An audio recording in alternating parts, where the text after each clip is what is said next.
Jeff Fillion. Radio X. Un peu de rock'n'roll, parce qu'on va être rock'n'roll au cours des prochaines minutes. On va faire une petite demi-heure avec notre chum Dom Moret. C'est le one-two punch à l'envers dans le Mardi Gras. On est autant sur Radio Pirate que sur Radio X. Dom, t'es salué, mon ami. Bon midi. Comment tu vas? Être en forme, oui? En pleine shape. Moi, j'ai eu un petit recul de shape dans les derniers jours, mais c'est une reprise en V, là. C'est une reprise en V. Je suis comme la bourse. Je suis en shape, okay. Oui. Vraiment. Donc, est-ce qu'on peut penser qu'il peut y avoir un genre de W? Va-t-il y avoir un autre chute avec un autre W? Ouais. Ça, peut-être. Ça, on sait pas. Hein, on sait pas. On a le mood qu'on a. Regarde, il y a des affaires qu'on gère, il y a des affaires qu'on gère pas. Mais là, aujourd'hui, au moins, regarde, allons là-dessus. Aujourd'hui, 5 heures, commençons avec ça. Les rumeurs qui courent, c'est commerce ouvert, les coiffeurs, parce que là, il y a des gens dans pyjama qui commencent à trouver que la repousse n'est pas trop belle. Oui, c'est ça. Le push-push pour mettre de la couleur dans le fond commence à mettre, ça fait gratter un peu le fond de la tête. T'es sûr que les rôles à 5,49, Jean Coutu, là, oui, ça fait son temps. Puis encore là, est-ce que c'était vraiment dans la liste des choses est-ce que essentielles? Je sais pas. Je sais pas. Il y en a le cosmétique, peut-être pas. Mais les nouvelles, ce qu'on dit, tout le monde en a parlé depuis hier soir. J'ai juste envie de savoir qu'est-ce que tu en penses pour la région de Québec, parce que là, ce qu'on apprend, c'est que, et on verra si ça se confirme, mais ce qu'on apprend, c'est que les commerces vont ouvrir, les coiffeurs, les coiffeuses, les restaurants dans plusieurs régions du Québec, mais ce qui est surprenant, c'est que la région mal aimée depuis le début de cette crise-là, qui est la région qui a donné, je vous dirais, l'air d'aller à la CAQ pour prendre le pouvoir face aux libéraux. Cette région-là, depuis le début de la pandémie, est la région mal aimée par la CAQ. Zéro surprenant de savoir que la région de Québec demeure en rouge, alors que la science et le data nous montrent que cette région-là devrait être ouverte au complet. On devrait laisser les jeunes faire du sport, on devrait laisser les gens s'entraîner dans les gyms, on devrait laisser les restaurateurs opérer leurs restaurants s'ils sont capables d'avoir du personnel pour le faire, mais on devrait redonner une liberté à tout le monde. Pourquoi Québec est au même niveau que Montréal, alors que le data, depuis plusieurs semaines, est complètement à l'opposé de Montréal? Moi, je reviens à la déclaration faite par le directeur de la santé publique de Québec sur nos ondes, il y a 2 semaines à peine, qui dit « Si on atteint le 75 cas et moins sur une période d'à peu près 8-10 jours, il avait même dit une semaine en ondes, là, mais là, on est dans le 10 jours de 75 cas et moins, c'est du orange. » Donc, lui, M. Science nous dit ça. Donc, fort à parier que la recommandation de la santé publique locale à Arruda et à sa gang, ceux qui prennent des cafés avec des verres de styrofoam dans le poli de bureau bleu, ben, lui a fait la job. Moi, je pense que c'est une recommandation d'ouverture. Mais d'après, il faut toujours faire attention, d'après ce qu'on peut lire dans le Journal de Québec, ça ne serait pas le cas. L'explication, puis en jasant autour de la table, Dan Gravel, qui est connecté aussi avec la santé publique à sa manière à lui, il dit Québec, eux autres sont vraiment obsédés par le fait que si ça déborde à Montréal, Québec va devenir un genre de déversoir au niveau hospitalier. Mais ça ne déborde pas à Montréal. Mais ça ne déborde pas à Montréal. Il y a quand même des cas, c'est Dom Dumas qui racontait ça cette semaine, il y a des cas de Montréal qui sont hospitalisés à Québec. Mais la baisse d'hospitalisation de Jeff à Québec, elle est flagrante. Oui, mais celle de Montréal aussi, je te dirais, moi, de l'info que j'ai à l'intérieur des hôpitaux, c'est vraiment depuis, entre autres, la fin de la semaine passée, Montréal est en train de débouler. En fait, je te dirais que quand on regarde les statistiques à la grandeur de l'Amérique, c'est le même. Oui. On a l'impression que le virus s'en va. Il est parti. J'ai posé la question à des... Jeff, j'ai nommé 25 pays ce matin à la volée en regardant les graphiques, Jeff, où ça baisse. Ah, c'est partout. En parlant de la Suisse, du Zimbabwe, j'ai fait le tour du monde, je vois le faire. Oui, c'est partout. Et j'ai parlé avec des gens qui sont là-dedans. Parce que nous autres, on est moins que rien. On est que des gens qui prennent de l'info, qui vous la redonnent. Puis j'ai dit, ouais, mais là, l'année passée, on avait eu quand même un air d'aller avec le virus au mois de mars et avril. Est-ce que, comme pour l'influenza, est-ce qu'on est dans un creux, puis il va y avoir un rebond? Et la personne me dit, l'année passée, il n'y avait pas tellement de coronavirus. Il y en avait un peu. On l'a rentré dans les CHSLD et on a fait paniquer tout le monde avec la peur et les employés se sont sauvés. Et il est là le scandale. C'est pas qu'on était envahi de virus comme on l'a eu au début de l'hiver et au cours du mois de décembre, janvier. Ils ne savaient rien avoir. Probablement qu'on était bien plus dans une panique de désorganisation que dans un virus qui nous attaquait en volume. Là, on l'a eu, mais lui, ce qu'il me dit, c'est que c'est pas mal terminé pour ce virus-là qui semble être un virus saisonnier. Oui. Donc, on aurait la paix jusqu'à l'automne prochain, dépendamment si on est capable de vacciner tout le monde, de protéger en tout cas les gens dans le milieu de la santé et tout. On voit ce matin qu'Israël est un leader là-dedans. Il nous dit que pour plusieurs vaccins, tant qu'on n'a pas le deuxième, le premier est correct, mais c'est moins fort qu'on pensait. Donc, il faut avoir le temps de vacciner beaucoup de monde et il faut aussi donner la deuxième dose dans les temps qui sont prescrits par les gens qui le font. Donc, si on est organisé, qu'on a des seringues et du personnel, bien, pour l'automne, on serait peut-être capable d'éviter la fameuse troisième vague. Mais là, d'après ces gens-là, on serait peut-être déjà rendu au bout de la saison du coronavirus, qui est un virus saisonnier. Parce que peu importe ce qu'on a fait partout en Amérique, Dom, tu l'as vu, peu importe si on a confiné ou on n'a pas confiné, qu'on a été dur envers les gens, c'est le même graphique partout, partout. Oui. Donc, la nature semble plus fort que les politiciens et que la santé publique. C'est une très bonne nouvelle. Et quand on regarde ça, c'est impossible que ces gens-là ne voient pas la même chose que nous. Donc, de mettre Québec en pénitence pour des histoires qui n'existent pas ou au cas où, à un moment donné, il faut que ça finisse, Dom. Faut que ça finisse. Je veux revenir à Québec, mais avant, il faut parler quand même des vaccins. Puis l'un des chiffres qui m'ont fait accrocher ce matin, c'est lorsqu'on regarde le montant qui a été dépensé par Trudeau fédéral, dépensé pour faire face à la pandémie. Selon le directeur parlementaire du budget, 225 milliards en dépenses pour faire face à la pandémie, des dépenses de santé, des dépenses de tout ordre pour faire face à ce qu'on est en train de vivre. Seulement 721 millions consacrés aux mesures de soutien destinées à la recherche médicale et au développement de vaccins. 721 millions sur 225 milliards. Wow. Ouais. À un moment donné, il va falloir poser des vraies questions au coqueloun en haut qui s'est amusé à faire des blackface et qui a été réélu pareil. Il faut quand même le faire. Quand est-ce qu'à un moment donné, ce gars-là va perdre son aspect anti-adhésif? Il n'y a rien qui colle. Hein? C'est comme une poêle Teflon. Il n'y a rien qui est Teflon. Il a été protégé par Trump. C'est parce qu'on était tellement défocusé sur Trump que jamais on s'est rendu compte qu'on avait quelque chose de pas mal pire à la tête de notre pays. Peut-être. Ben oui. Et il est encore protégé là. Pourtant, on le voit bien que ce gars-là est complètement désemparé. Donne de l'argent à Medicago ou Medigo, je ne sais pas trop comment ils appellent. Medicago. Et là, finalement, on ne sait même pas si d'après moi, quand ils vont arriver avec le vaccin, eux autres, probablement que le coronavirus va s'appeler le coronavirus 22. Écoute, ça lui prend bien trop de temps. Et si jamais ils réussissent à aboutir avec de quoi, ils vont faire les vaccins en Caroline du Nord. Et c'est là où il a mis tout son argent au départ, au lieu de s'occuper de s'asseoir avec les... Parce que quoi, on est rendu... De ce que j'ai vu ce matin, à 8 heures ce matin, la 100 millionième dose de vaccin a été donnée quelque part dans le monde ce matin à 8 heures. OK? 100 millions de doses ont été données jusqu'à maintenant. Je comprends qu'on est 12 milliards, on est 7 milliards, puis que nous autres, on est juste 38 millions ou à peu près. Mais quand on regarde notre proportion par rapport aux autres, on n'est pas là pantoute, donc. On n'est pas là pantoute. On est carrément dysfonctionnel. Les tests rapides, ça, c'est une vraie farce monumentale. J'entendais la sous-ministre dire « c'est pas fiable, patati patata ». Non, il y a une spécialiste en immunologie qui va dire « ils sont très fiables ». Il y a une précision, en fait, hors pair avec ces tests-là. Des tests qui sont utilisés depuis des mois aux États-Unis, homologués par les Américains, le test Abbott. Ici, on regarde ça, tranquillement, tout ça. Ce matin, Walmart lève la main après le groupe Jean Coutu pour dire « Hey, oh, on veut vacciner. » Aux États-Unis, tu le sais, Walmart aux États-Unis, ça vaccine gros comme le bras. Ici, il y a des pharmaciens d'Accès Pharma. Accès Pharma, c'est 68 pharmacies affiliées à des Walmart. Il lève la main. Quand on va avoir des vaccins, tu me diras, Jeff, tu as raison.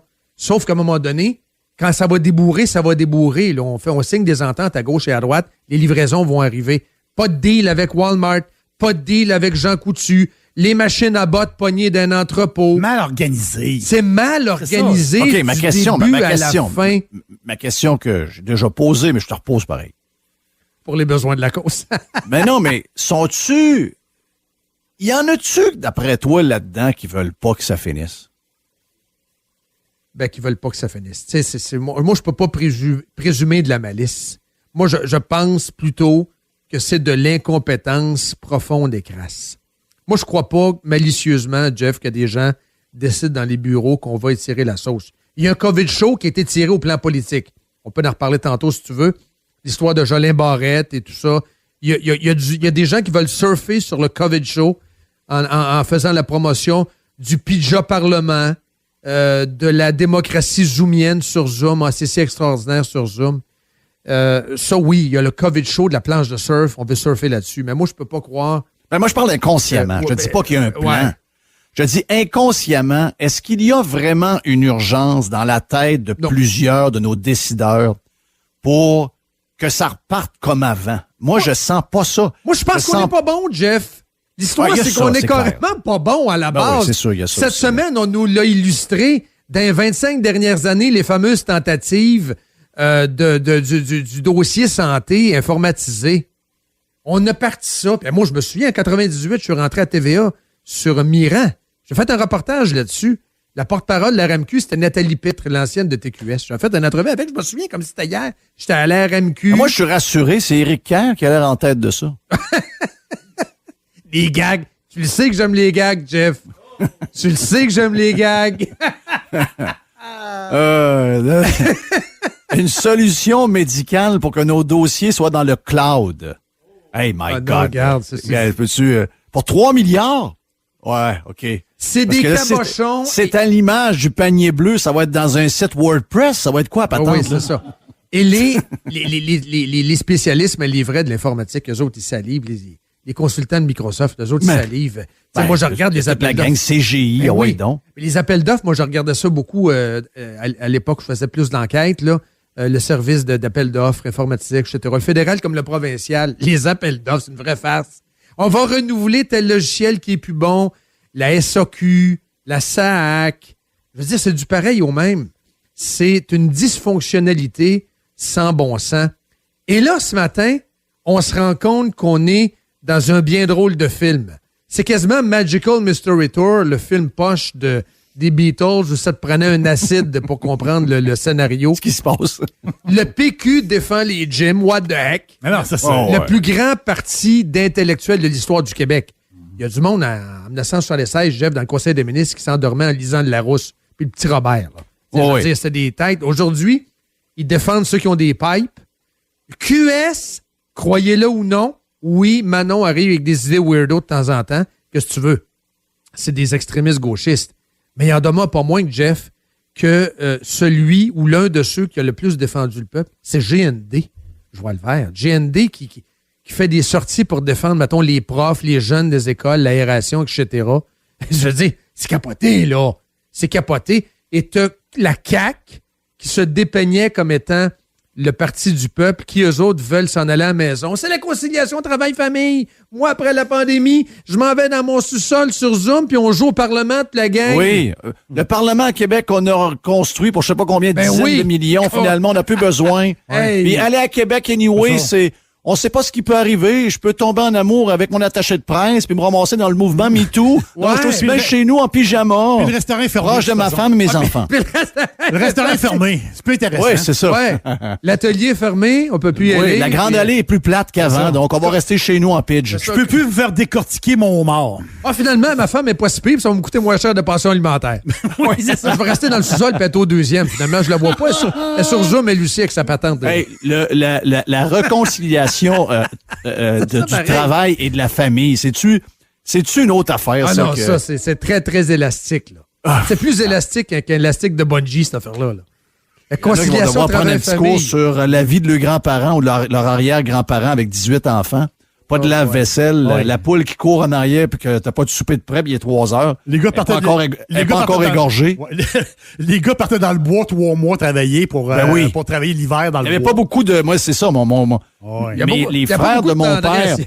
Ah, oublie ça, là. Pas beaucoup de tendresse. Là. Fais-moi un massage à 20 préliminaire, il n'y en a pas bien. Tu sais, je peux comprendre là, qu'il fallait améliorer notre situation, là, mais là, à un moment donné, faut travailler, je vais le faire. Va travailler. Le Parlement, tu t'es fait élire pour aller débattre. Va débattre au Parlement, puis laisse faire le pyjama, puis zoom. Là. Tu feras ça pour tes réunions à l'interne, mais va débattre. Et l'autre chose, dans le film Weirdo, c'est quasiment un film de Stanley Kubrick, vous avez Mathieu Bock-Côté qui apparaît comme étant Capitaine X. Oui. C'est quasiment le roi des X. Oui. Un matin, sa chronique, vivre avec le virus. Oui. Tandis que Mario Dumont, lui, il est là, puis ouais, mais là, faut pas déconfiner. La troisième vague s'en vient. C'est Mathieu Bock-Côté qui est devenu le chef de l'ADQ. Capitaine X! C'est capoté. Faut vivre avec le virus. Le virus s'en ira pas. C'est exactement ce que toi et Yann racontaient précédemment, là, dans les dernières émissions. Il va falloir accepter de vivre avec. By the way, le grand boss de Moderna l'a dit il y a 2 semaines. Ben oui. On s'entend-tu, là? Il s'en ira pas. Regarde, il va falloir s'ajuster à un moment donné. On ne peut pas rester confiné pour l'éternité. Donc, c'est tout? Oui, way to go, Mathieu, ce matin. Une autre belle chronique de Mathieu. Finalement, il va réussir à me faire voter pour le oui, lui, là. Mais il va perdre son chum, là, parce que d'après moi, PKP, il dit là, il y a quelqu'un d'enfant fort qui joue faux. Oui, il y en a un qui joue de la flûte, puis alors qu'il devrait jouer de la trombone. Oui. Ça ne fit pas dans le corps de on appelait ça dans le temps, le corps de tambour-éclaron. Les corps éclairons des majorettes, là, il y en a un. Il y en a un qui est arrivé avec une flûte traversière, puis il n'y a pas d'affaire là. Non, c'est ça. Mais là, et en parlant de ça, en parlant de PKP, ça m'amène à... hier, Frank, le dédomiseur sur Radio Pirate, me dit, puis je sais que Jerry, t'as la citation pas loin de Frank. Frank, il vient parler de musique avec nous autres, il fait des podcasts, il en fait avec toi de temps en temps. C'est un philosophe, là. Oui. C'est un gars qui a une formation de philosophe, c'est un gars qui a une tête extraordinaire. Pour son âge, il y a une maturité là-dedans, il y a une observation là-dedans incroyable. Gars tellement intelligent. Son livre est extraordinaire en passant. Puis lui, il dit ce que nous vivons. Puis moi, c'est bizarre parce que j'en parlais avec Jerry ce matin. C'est quelque chose que j'avais serré parce que je l'ai vécu d'une certaine manière jeune. Puis toute l'histoire, oui, non, souverainiste, fédéraliste. Moi, d'abord, je suis pas souverainiste loin de là, mais je suis pas un fédéraliste tant que ça. Mais c'est quelque chose que j'avais mis caché dans une place. J'avais marqué dossier réglé à jamais. On est passé à autre chose. Mais là, on vient de réaliser que, et c'est Frank qui le soulevait, que finalement, cette histoire de COVID vient de réveiller les amoureux du collectif, les amoureux du nous, les amoureux d'un pays, un brin totalitaire, très socialiste, où l'individu a aucune place et que c'est le collectif qui décide. Et quand un individu se lève debout et a le courage de dire que qu'est-ce qu'il voit, ça n'a pas de sens, il est aspergé de goudron, les plumes suivent et il est excommunié de la communauté. Citation de notre Frank. Le nous est dans le oui, le nous est dans le green et le nous est dans la COVID. Le fil conducteur, le collectif qui écrase l'individu. Le vieux fantasme. Donc, c'est le collectif avant l'individu. C'est excellent. Et on le voit parce qu'il boit ça, là. On a PKP qui fait des rencontres en privé avec le PM. Je pense que PKP vient de réaliser que il n'arrivera pas en indépendance avec le PQ, que le nouveau PQ, c'est la CAQ. De là, toute la fanfare qui est avec la CAQ depuis le début de TVA et de Québécois. Le but ultime de tout ça, ce qu'on va réaliser, puis là, on le voit, là, le premier ministre qui brasse l'histoire des Nordiques, le cégep en français pour tous les Québécois, la loi 101 renforcée, le socialisme mur à mur où on s'endette par-dessus la tête pour laisser travailler le monde à la maison en pyjama, puis le panier bleu, puis tout ce que tu veux, la fermeture des frontières. Oui. On s'en va vers quelque chose qu'on rêve depuis longtemps. Pas moi, pas toi, pas un paquet de monde, mais ceux qui ont tripé en 76 et en 95, 76-80, là, parce que le référendum est en 80, c'est le retour de ça qu'on a, là, finalement. On pensait que c'était mort et enterré, mais c'est là, là. Le I de COVID. Approche-toi un peu, Jeff. Là. Le I dans COVID, c'est pas un I, c'est un fleur de lys. Oui. C'est ça, l'histoire. C'est le retour de l'identitaire. J'adore ça. Et le X, c'est la tranche de jambon cuit dans un bien drôle de pain sandwich. T'as la tranche des boomers, pour moi, par mois. Et en dessous, t'as les millennials, anti-pétrole, qualité de vie. c'est moi qui passe le boss en entrevue. Oui. Fait que moi, je me trouve entre les deux. Je me reconnais pas, là. Je me reconnais pas avec la tranche de pain d'en haut. Pour moi, par moi, à mon goût, selon mon goût, tosse-toi. Et les millennials, ce qu'on adore, je veux dire, c'est nos enfants, puis c'est nos collègues, puis c'est correct, mais je veux dire, c'est une autre génération. C'est une autre Même les ballgame. boomers, moi j'ai plein de chums boomers, j'en ai des gens que je connais boomers qui sont éveillés comme ça se peut pas. Ils ont de la misère à regarder les autres boomers alentour d'eux autres. Oui, mais en nombre, ils sont tellement nombreux Ben oui. que dans la gang, il y en a une maudite gang qui sont dans la soupe. Écoute, on les voit, là. On les voit sur les... Oui, exactement, sur la soupe. Mais la clé, juste pour enchérir sur le dédomiseur, ça s'appelle le dédomiseur, pareil. Je pense que j'ai même pas son nom complet, j'ai jamais su. Le dédomiseur, on va continuer de même, ça a l'air à bien faire. Oui, son vrai nom n'est pas important. Mais la clé de tout ça, c'est qu'ils font et défont des gouvernements. Oui. S'ils t'aiment pas, tu te débarrasses. Mais s'ils t'aiment, ils vont t'aimer d'amour, puis ils vont te posséder, puis ils vont contrôler le parti. Le poids du nombre. Et l'agenda du parti, exactement. Et c'est ça qui se passe. C'est pour ça qu'on a l'impression que la CAQ ne nous parle pas. Tout ce qui se passe, puis tout ce qui va se passer ce soir dans le COVID show, Oui. ils nous parlent pas. C'est pas à nous autres que ça s'adresse, tout ça. Ça s'adresse à Ginette de Terrebonne. Parce que Ginette de Terrebonne, elle... A peur. a peur. Puis Ginette de Terrebonne, c'est le bon papa Legault. Quand tu lis les commentaires, merci, Monsieur Legault, de gérer ça en bon père de famille. Vous nous protégez. Vous nous protégez. Geneviève Guilbeault, en fin de semaine, le point de presse. As-tu vendredi, Guilbeault, le point de presse? Elle a dit quelque chose quand même. Madame Cassette. Ben, ça n'a pas été souligné, là, mais ça a été... On va pogner le COVID chez les étrangers. Ça ressemblait à ça. Là. Les étrangers peuvent nous donner la COVID. Les étrangers font peur. Faut Oui. fermer nos frontières aux étrangers. Il y a beaucoup d'identitaires là-dedans. Là. Le Oui. I de COVID, c'est un fleur de lys. Trompez-vous pas, c'est pas un I, c'est un fleur de lys. On vient de parler de Ginette de Terrebonne qui a peur. L'Est était là tantôt, on est venu faire un tour à Radio Pirate parler de hockey, puis on a parlé de toutes sortes de choses parce que l'Est va devenir un papy. Mais on a parlé de toutes sortes de choses, puis il nous a dit, la COVID nous a fait réaliser des choses, mais il m'a fait réaliser que je dépensais beaucoup après le hockey, on allait jouer, on allait manger à telle place, puis on prenait ci, puis on prenait ça, puis là, je viens de réaliser que j'avais, tu sais, on a de l'argent pour la dépense, et là, je suis en train de réaliser que je travaille aussi fort, puis j'en garde, puis il y a bien des dépenses qui étaient inutiles que là, je fais plus, puis que j'ai comme perdu l'habitude de faire, puis que finalement, peut-être que je ne referai pas après. Lui, il dit, regarde, les gens, on se ramassait au hockey à l'Archibald à Sainte-Foy après le hockey. Il dit, c'était bourré de monde, un par-dessus l'autre, depuis des années, l'Archibald. Gros succès à Québec. Il dit, je vois pas ça recommencer. Parce que, il dit, moi, j'ai pas peur, je l'ai pogné, puis j'ai pas peur de leur pogner. Il dit, les gens alentour de moi que je connais ont pas peur. Mais il dit, il y en a une Christie de gang qui ont peur. Et là, tant que la peur sera là, ces gens-là, on a bien beau rouvrir les affaires, ils iront pas. Là, il y a du monde qui ont vraiment peur. Donc, il y a eu des tactiques différentes un peu partout. On va se tenir à l'Amérique du Nord. Les 60 États de l'Amérique du Nord, il y a eu des manières différentes de voir les choses. Mais je pense que nous sommes les meilleurs en raison de notre langue et de la force de nos médias pour une petite place comme la nôtre, d'avoir mis la peur mur à mur.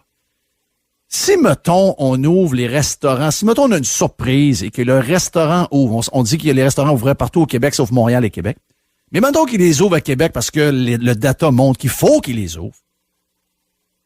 Qu'est-ce qui arrive demain matin si les restaurateurs ouvrent un restaurant de 22 000 pieds carrés? Puis dans tes clients potentiels, tu n'as 60% qui ont écouté la TV pendant des heures, des centaines d'heures, et là, ils ont la chienne encore. Qu'est-ce qui va rester de ça avec la peur qu'on a réussi? C'est quoi notre avenir économique pour les 12, 24 prochains mois, une fois que c'est fini, avec la peur qu'on a mis mur à mur dans la tête de beaucoup de monde? Legault avait dit en mai, faut se déprogrammer, là, en voulant dire, en insinuant que je vous ai bourré le crâne avec de la peur. Mais là, faut se déprogrammer. À go, on s'en va à Gaspésie, là. C'est ça qu'il avait dit. Faites votre revue de presse. Faut se déprogrammer. Comme si on était des robots. Ces gens-là nous considèrent comme des robots mécaniques, consommateurs. Mais, m'a dire une affaire pour répondre à ta question. Moi, je pense qu'on est entré dans une société que je vais appeler la société Good Food. la société Good Food, on se fait livrer des petits trucs, on cuisine. Yves Lévesque me l'a dit, Jeff, dans sa première chronique, quand il est revenu, pas lundi passé, l'autre d'avant. Il dit, moi, je parlais avec plein de monde, puis des politicos, des gens du commerce, puis de la vie économique de Trois-Rivières, qui étaient toujours rendus dans les restaurants sur des forges. Les autres, ils retourneront pas, là. Non. C'est ça qu'ils me racontaient, ils retourneront pas. Ils ont appris à manger à la maison. Oui. Un petit verre de vin, 8h15, t'es en pantoufle. T'as pas à zigonner et à dire, OK, là, moi, tu pètes un ballon, tu conduis dessus, tout ça. T'es à la maison, c'est plus simple, c'est plus économique. Moi, je pense que ce à quoi on va assister, c'est le deuxième souffle. Quand il y a une bombe, quand tu regardes ça, les documentaires, il y a une bombe, il y a comme un deuxième souffle qui arrive. Moi, je pense que c'est un deuxième souffle qu'on aura, c'est-à-dire la réouverture, elle va nous faire réaliser qu'il y a un trauma qui est profond, un syndrome post-traumatique. Mais qu'est-ce qu'on fait pour le faire? Regarde, finis avec ça. C'est quoi les trucs pour essayer, tu sais, Québécois vont vouloir que ça dure le plus longtemps possible. Ils vont jouer avec la peur encore. Et ça va être fini, puis ils vont jouer encore avec ça. On les connaît. Oui. Mais, mettons, t'es PM. Puis là, à un moment donné, t'es pas Legault, t'es un gars nouveau qui arrive. T'es DeSantis, le gars de la Floride, qui, lui, a ce discours-là. Moi, je vais dans les restaurants. Faut que laisser nos entreprises fonctionner, faut que les gens travaillent, faut que les jeunes aient une liberté. Son discours à DeSantis, c'est incroyable. C'est le meilleur leader qu'on a en Amérique pendant cette COVID-là. Il est extraordinaire. DeSantis for president dans 4 ans. Mais ça, il est tellement solide. Il est pas ébranlable. Il est douette. Il n'y a pas le côté... Face aux médias, Jeff, aussi. Il y en a viré une coupe dans ses shorts, des points de presse. Mais tu sais, pas le côté trop baveux des fois. Juste droite avec un bon ton. Puis là, l'autre, le journaliste, ça sent comme moins que rien, écrase bien raide. Oui. Mais tu ferais quoi si t'es PM pour que ça reparte, pour que enlever cette peur-là qui risque d'être probablement plus nuisible à long terme que le COVID lui-même, qui va faire plus de... Ouais, c'est ça. Tu donnes l'exemple. Oui. Tu vas dans les restos, tu vois ces terrasses, jour après jour. Demain, je m'en vais à telle place. Faut que tu donnes l'exemple à un moment donné. T'as pas le choix. Mais là, l'autre exemple que certains diront, parce qu'on est des sociodémocrates devant l'éternel au Québec, ils donneraient des subventions pour les aider. Non, c'est fini. Il n'y a plus de lunch. Tu donnes l'exemple comme général. As-tu vu François Legault descendre dans la population, toi, depuis 10 mois, avec un masque? Il a peur. Aller voir le vrai monde dans les écoles. Je l'ai dit à Jerry hier. On savait avant la COVID que le gars est un peu heureux. Le gars est multimillionnaire. Au lieu de mettre son argent en bourse ou dans des fonds, il est avec des bons d'épargne du Québec. Non. C'est pas des obligations du Québec. Mais oui. Des obligations à 1%. Oui. Donc, quand il nous a présenté son bilan financier, on savait qu'on avait un gars qui était pas trop... c'est pas un gars qui aime le danger. Là. Donc, lui, c'est un gars qui a peur naturelle. Donc, lui, il peut pas... Aller dans le monde, il a peur. Non, il le fera pas. Mais il faut le faire. Tu me poses la question, Jeff, il faut faire ça. Mais lui, il le fera pas. T'as raison. Je sais. Puis là, on a Anglade, puis on a un gars qu'on connaît pas, puis on a une fille qui fume des cigarettes avec un café dans un... C'est mal parti, là. Anglade qui fait des stepettes en disant « Hey, oh, les régions, j'existe! » Elle a fait une vidéo. Oui. T'as le PQ qui défend les gyms. Je déplore pas ça, juste que c'est kind of weird. QS qui défend le peuple. C'est desperate. Je veux dire, on est rendu où, là? On est rendu... Puis l'autre veut rester en pyjama, Jolin Barrette. Et Jolin Barrette, lui, il va au bat. C'est parce que tous les caquistes pensent comme ça, là. Ça veut dire que tout le caucus pense comme ça. Lui, c'est pas Jolin Barrette qui pense ça. C'est la CAQ qui veut ça. Suspendre la démocratie, transformer ça en Zoom pour en faire un pyjama parlement. Mais oui. Hein? À vendredi, on met tous des pyjamas de dinosaures. Il y en a qui rêvent à ça, la vie. Le party pyjama pour le reste de l'existence, il y en a qui pensent à ça. Hey, thank you, mon ami Doom. C'était extraordinaire. Je sais que tu vas me dire que le temps a passé trop vite. T'as raison, ça passe trop vite. C'est malade, regarde. Ben j'adore ça, c'est toi qui as lancé ça, l'histoire de pyjama, là. Moi, je suis tombé là-dedans à plein, là. Je te donne les crédits, Jeff. On est full pyjama, regarde, on aime ça.